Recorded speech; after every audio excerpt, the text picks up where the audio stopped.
This is BBC News. I'm Ben Brown. The headlines. The Prime Minister warns the National Health Service could soon be overwhelmed with coronavirus patients. London's mayor urges people to act responsibly.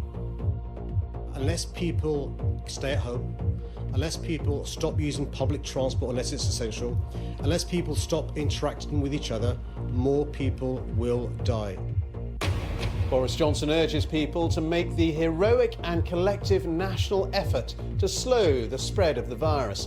He cautions people against visiting loved ones on Mother's Day. NHS England writes to 1.5 million people who are most at risk and strongly advises them not to go out for 12 weeks to protect themselves.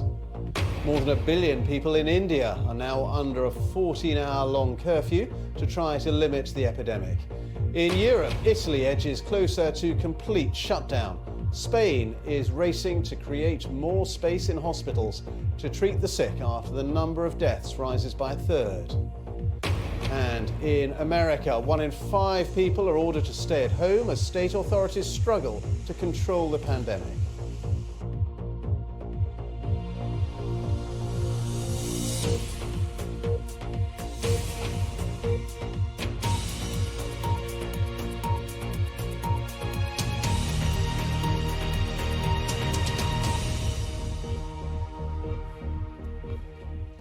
Hello and welcome to viewers in the UK and around the world. The British Prime Minister Boris Johnson has warned the coronavirus outbreak is accelerating and could overwhelm the National Health Service if people don't do more to slow its spread. He's urging people not to visit parents on Mother's Day, and he says everybody should join what he's called a heroic and collective national effort to follow social distancing advice. Well, the number of people who've died in the UK from coronavirus has risen to 233, with more than 5,000 confirmed cases. NHS England is writing to 1.5 million people most at risk, strongly advising them not to go out for the next 12 weeks. And globally, the number of coronavirus-related deaths now stands at more than 13,000. Well, we'll have reports in the next few minutes from around the world, and first, let's hear from Simon Jones on the situation here in the UK. Boris Johnson says he's been forced to take measures never seen before, either in peace or war. He warns that the UK is no more than 3 weeks behind Italy when it comes to the spread of the disease. Writing about the need for social distancing, he says, the Italian death toll is already in the thousands and climbing. Unless we act together, unless we make the heroic and collective national effort to slow the spread, then it is all too likely that our own NHS will be similarly overwhelmed. If you do it, if you follow the advice, you are saving somebody's life. This is the time in your lifetime whereby your action will save somebody's life. It's as simple and as stark as that.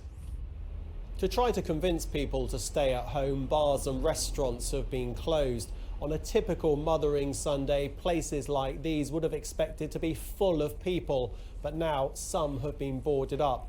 Boris Johnson says he understands people's strongest instinct is to visit their mother on Mothering Sunday, but he's telling people to stay away.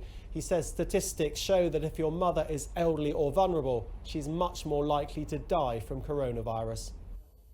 In an effort to prevent the NHS from being overwhelmed, letters are being sent to the 1.5 million people most at risk in England, advising them not to go out for 12 weeks from tomorrow to protect themselves. They include people who've had organ transplants, have respiratory conditions such as cystic fibrosis, and some cancer patients. 4,000 nurses and 500 doctors who've recently left the profession have answered a government call to return to work. But there's concern about whether some people are taking the need for social distancing seriously enough. Many parks on Saturday were busy. The National Trust has now decided to close all its gardens. But in Scotland, many flock to Glencoe to ski. I don't know what people are thinking, but I think that realisation has to sink in that there's a different way of being at the moment, and we're just going to have to get used to it. It makes me really angry that people have travelled into our community unnecessarily. In Italy, where almost 5,000 people have died, residents in the worst affected region, Lombardy, have been banned from taking part in any sport and physical activity outside. All companies and factories across the country have been told to close immediately if their work isn't essential to combating coronavirus. And the warning in the UK is that it too may need to introduce tougher measures in the coming weeks. Simon Jones, BBC News. Well, there have been lots of questions about a vaccine and how quickly one could be developed. Speaking to the BBC's Andrew Marr programme today, Dr. Michael Ryan, Executive Director of the World Health Organization, urged caution, warning that the process of finding a vaccine could be a lengthy one. I think we have to be realistic. Vaccines take a long time to develop, test, make them safe, prove that they're effective, and then you've got to produce enough vaccine for everybody. That's a very long process. We have to be very careful. This vaccine will be given to potentially billions of people, and we have to make sure that it's absolutely safe and that it does good, not harm. We are talking at least a year, but that doesn't mean that we're helpless. We can do a lot to stop this disease right now, and we can save a lot of lives right now. We will work hard on the vaccines. The vaccines will come, but we need to get down and do what we need to do now. Just some news coming into us from Wales. A further 7 patients in Wales who had tested positive for coronavirus have now died. That brings the total of deaths in Wales there to 12, so up from 5 to 12. A further 7 patients in Wales now who had tested positive for the virus have died. This is from the Chief Medical Officer for Wales, Dr. Frank Atherton, with those latest figures, bringing the UK-wide death toll now to 244. Had been 233, it's now 244. Well, let's get the latest developments from our political correspondent Helen Catt, because Helen, we've been hearing from the Prime Minister, Boris Johnson, really urging people to take the government's message, to socially distance much more seriously than many people have been taking it. Yes, he's used the opportunity of this being Mother's Day in the UK to issue a very stark warning to people here about needing to keep these social distancing measures, that's sort of staying 2 metres away from people, avoiding unnecessary contact. And he's used the occasion of Mother's Day, which of course there's a real emotional draw there, to actually spend time with family and friends, to warn that is the worst thing you can do, that you must stay away. So that's what he's used his message for today. Again, using that very emotive language, using that idea of getting us all on side. It's a message, though, that's been reiterated by the Mayor of London this morning, Sadiq Khan. Life has changed. We've got to do things differently for a while now. Social interaction leads to the disease spreading, leads to people dying. Don't leave your home unless you really, really have to. Work from home. Don't use public transport unless it's genuinely essential. Look out for your neighbours who are elderly and vulnerable. Do some shopping for them. Leave it on their doorstep. Only buy what you'll need. There's plenty to get around. Don't just do it for yourself. Do it to stop the disease spreading. Do it for your vulnerable loved ones who will die if you don't. Do it for the heroic NHS who need our help. These are extraordinary times which need and demand extraordinary measures. Picks up on the stark warning from Boris Johnson in his letter earlier that we were looking at the NHS being overwhelmed in capacity. So the question potentially to the scale of what we're seeing in Italy in some 2 to 3 weeks' time. So I think the questions that are going to be asked are, if it's so important that we observe this social distancing, well, why isn't the government taking some sort of enforcement action? And that was put to Robert Jenrick earlier.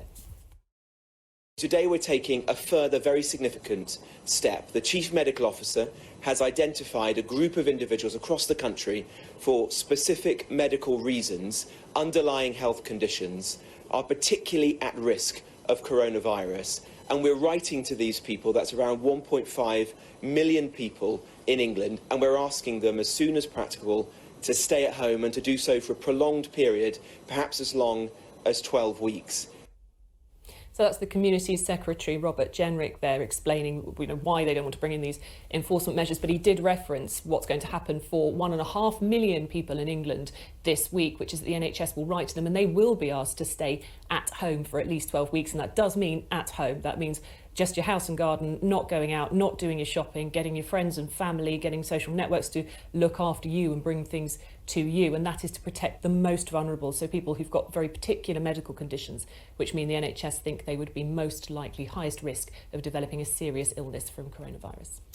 So the government urging us all to do our bit, but some people are saying the government needs to do its bit in making sure that the NHS is fully equipped with all the necessary equipment, especially the protective equipment that it really is going to need in the next few weeks. Yeah, there's sort of two strands to this strategy, really, isn't it? There's the one that's people taking personal responsibility to try and stamp out the spread of the virus. But then again, there's this idea of getting the NHS ready to cope with it as best it can. And there have been questions raised around some of the issues to that. Jeremy Corbyn, the Labour leader, for example, earlier was raising some of the questions about how ready the NHS can be. The World Health Organization have said, test, test, test. We have increased in the amount of testing, but it's still not enough. Even all NHS staff haven't been tested, never mind all care staff haven't been tested yet. And so how can we accurately know how many cases of coronavirus there actually are? What we do know, sadly, accurately, is the number of deaths from coronavirus at the moment. But we have to be better at testing and provision of protective equipment. NHS staff have not all got full protective equipment at the moment, or protective clothing. Care staff have almost none at all, and care workers, some of whom work in care homes, are obviously at risk. And a letter from 4,000 frontline NHS staff actually has been written to the Sunday Times this morning, stressing the need for more protective equipment. The government says it is getting that out. It accepts it could do more, but it also says it has been trying to boost capacity in the NHS. So yesterday we saw that landmark deal where the NHS has bought up almost the entire capacity of private hospitals in England. That's another 8,000 beds, 20,000 staff to try and boost capacity in the NHS. The government's been talking to manufacturing companies about making more ventilators. So they would say they are trying to boost the NHS as best they can. Helen, many thanks. Helen Catt, our political correspondent. Well, in Italy, the Prime Minister there, Giuseppe Conte, has now announced a new set of lockdown measures which edge closer to shutting down the entire country. More than 4,800 people have now died there. And Spain has doubled the current 15-day state of emergency. With the latest on the situation in Europe, here's Freya Cole. La gente che non molla siamo noi. La gente che non molla siamo noi. La gente che non molla. They're the delivery drivers working in Lombardy, Italy's worst hit region. La gente come noi non molla mai. Rallying his colleagues, the worker belts out a tune, encouraging them to keep going. Day by day, Italy's lockdown is growing more severe. In the Lombardy region alone, exercising outside has been banned. The use of vending machines, forbidden. And for the rest of the country, the Prime Minister has ordered all non-essential factories and businesses to close. Rallentiamo il motore produttivo del paese. We're slowing down the country's productive engine, but we're not stopping it. It is not an easy decision, but a decision that allows us to face the most acute phase of the contagion. Ad affrontare la fase più acuta del contagio. It's not yet clear what factories will shut, but supermarkets, pharmacies, post offices and banks will remain open. Public transport will continue to run. But the strict new measures will span across all of the country as a desperate attempt to slow the spread of the disease. On Saturday alone, Italy recorded nearly 800 coronavirus deaths. Credo che si siano adottate le misure. I believe we've now taken all the measures that we're able to take before effectively shutting down the entire country. Verrebbe la chiusura totale del paese, ma But I ask myself, how would we live? And how would we be able to sustain ourselves if we're no longer able to shop for food and if supplies are not able to make it to our supermarkets? Spain is also in a race to save lives. Authorities in Madrid are working frantically to build a makeshift hospital in... Spain is also in a race to save lives. Authorities in Madrid are working frantically to build a makeshift hospital inside a large exhibition centre. Already, intensive care units are struggling to cope. More beds are needed, and they're needed fast. Around the world, more than 300,000 people have tested positive for the virus. Scientists are developing and testing possible vaccines, but as it stands, there is no cure, and it's putting every health system under immense strain. Freya Cole, BBC News. Well, in India, the government has put the country under curfew for 14 hours. The Prime Minister, Narendra Modi, says it'll test the country's ability to take tough measures to tackle the coronavirus crisis. And as part of the precautions against the virus, Indian Railways have cancelled passenger trains until the end of March. So far, there have only been 315 confirmed cases in India and 4 deaths. Let's speak to Malishka Mendonca, who's a radio presenter from Mumbai. Thank you very much for being with us. How worried are people there in India generally about coronavirus, given that the number of cases in India at the moment is still relatively low? Yes, as when I last checked, we were at 341. That was the latest news I saw. And the Janta curfew is in full force today. I am sitting in my balcony on a sunny day in Mumbai with only the birds chirping. This is a crazy busy city. There is no traffic. There are no people on the streets. However, having said that, it is a tomorrow that also worries us because as of today, the Prime Minister has asked for it. And when a large office of that proportion, when he asks you for it, the country gets into action, as they should, because we're all hoping that there's a plan for the future. Today, people will stay home till 9 o'clock, but we don't know about tomorrow. Like if I give you an example, last afternoon, I had gone to the doctor, and that's when I saw children were out in droves, parents were out there, people are still outside, not exactly understanding how serious this is. And that is my big worry. I think slowly and steadily, as we keep hearing reports from all over the world, people are beginning to panic a little. Every reason, I suppose, we need to definitely get more testing done. And once that gets done, we will know the actual figures. Right now, we stand at 341. Every day we hear about new figures. Different cities are slowly shutting down. In Mumbai right now, apart from essential services, nothing has been allowed to move. And that includes the trains. The trains have been closed for normal passengers, essential services only. But I truly do worry about what happens tomorrow and what happens the day after that, because apart from the fact that today we will stay at home, and at 5 o'clock the Prime Minister has asked us to clap and make some noise for our health workers, which is a great move. I'm hoping sincerely that our governments, along with our people, are really getting out there to figure out what next, like, for example, hospital beds or ventilators, or how we will contain the virus. And I think that's where we stand as of now. So you're going to make a lot of noise to support your health workers, but are you and other people there confident that the health service in India is capable of dealing with a massive outbreak if it does come on the scale that we've seen in China, the scale that we've seen in Italy? India is a large population and a very dense population. So yes, there is a huge cause to worry. And that's why I'm very happy that the authorities are trying to stimulate at stage 2. What they're saying is that India is in stage 2 as of now.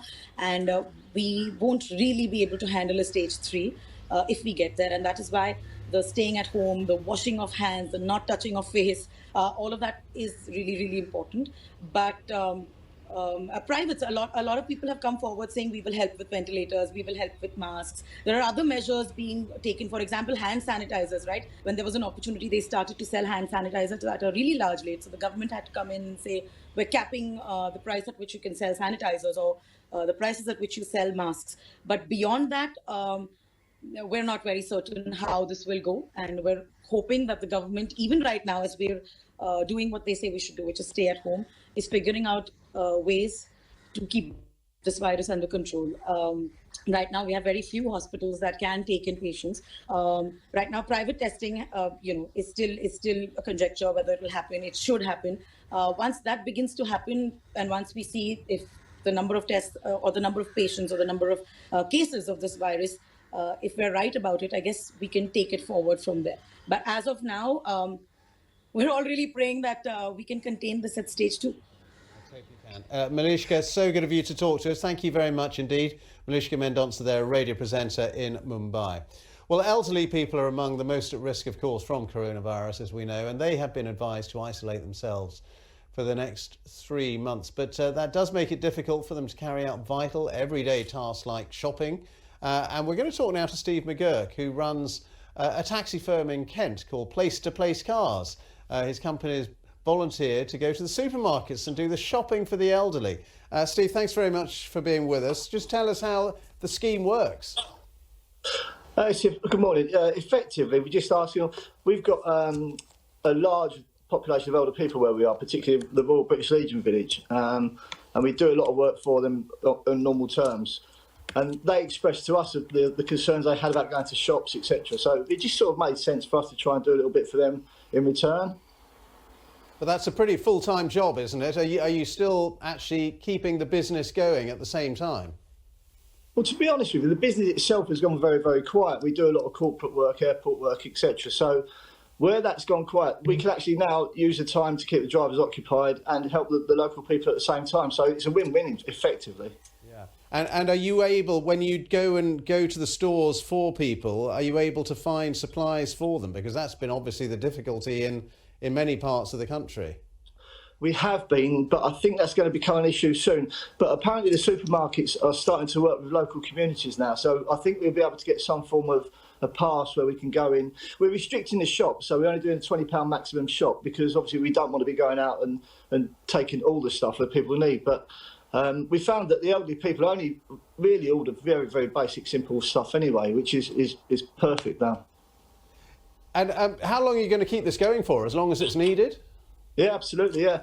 We've got a couple of restaurants in the local area that are delivering free food to elderly people who are self-isolating or can't get out, and they're doing that free of charge. So we've offered with them to do the deliveries for them as well. So everybody's pulling together and doing what they can do. It's important now. Yeah, and I guess this is a lifeline for some of the more elderly people that you're helping.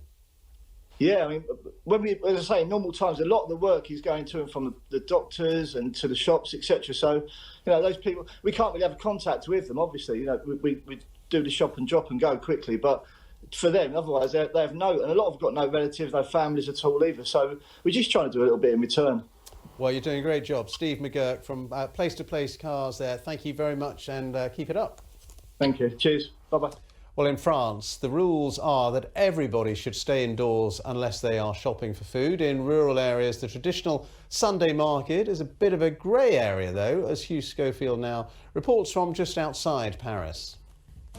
Sunday morning in Cosne-sur-Loire, a provincial town about 100 miles south of Paris, and it's slightly surprising to see the Sunday market in operation as usual, with people coming in to buy their supplies of fresh food. When you look closely, it is rather different from the norm because there's a police checkpoint as you come in. Some people are wearing masks and they're certainly keeping their distance one from the other, and in general it's much, much quieter. The rules here in the countryside are exactly the same as in French cities. Confinement at home is compulsory, enforced here by the gendarmes, and in general people seem to be respecting it. But of course, excursions are allowed for food and for medicines, and here in the countryside, because of the distances involved, that generally means by car. Indeed, the big difference between the city and the countryside is just that, it's space. Here there are gardens, there are fields, farming life is going on as usual, and in general, the psychological pressure from compulsory confinement is much, much lower. Hugh Schofield in France. Well, many parts of the United States have now enforced shutdowns. Millions of Americans are under orders to stay at home as the country tries to control the coronavirus pandemic, which has so far claimed more than 300 lives there. Our North America correspondent Peter Bowes sent this report. Around America, everyday life has been turned upside down.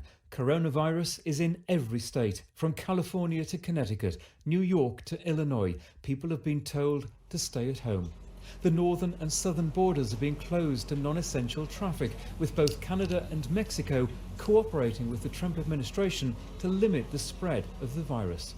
In the US, more than 300 people have died. The number of cases has surpassed 20,000, with half of them in New York. Young Americans have faced strong criticism for not heeding the warnings to stay indoors. With spring break, beach parties in Miami and crowded city parks in New York, many appear oblivious to the threat posed by COVID-19. These pictures of young people on beaches, these videos of young people saying, "This is my spring break, I'm out to party, this is my time to party." This is so unintelligent and reckless, I can't even begin to express it. Mike Pence has become the face of America's response to coronavirus. It was revealed on Friday that a man in his office had tested positive with mild cold-like symptoms. The Vice President said he and his wife took the test on Saturday and were negative. Officials say it still isn't necessary for every American to be screened. Donald Trump has been criticised for appearing in a tweet to offer hope that the use of two drugs currently being studied will help fight the virus. The president's words were put in perspective by one of his chief advisors.